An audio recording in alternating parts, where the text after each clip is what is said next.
This is the Lone Creator YouTube. We hope this video helps. You start by signing into account. Microsoft.com, this is where subscriptions live.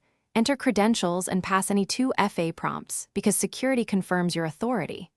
Once signed in, open Services and Subscriptions to display active plans, and note the subscription name and next billing date so you can decide whether to cancel now or at period end. Make sure to download any OneDrive or email content you need. Once canceled, some data access changes. With the subscription visible, click Manage because that reveals cancellation choices. You'll see options: stop recurring billing or request refund. Pick the one matching your goal. If you stop recurring billing, service runs until the period ends. If you cancel immediately, expect access loss, so double-check backups.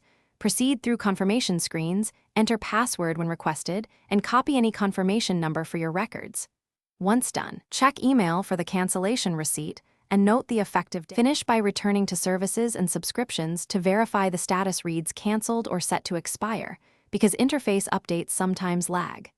If you expected a refund, allow 3-7 business days for your bank. Keep the confirmation email handy. If the subscription still shows active after 24 hours or you're charged again, contact Microsoft support and provide the cancellation code and invoice number. This speeds resolution. Finally, make sure shared family or business roles are adjusted so others aren't unexpectedly affected. Thanks for watching. Consider subscribing if we helped you.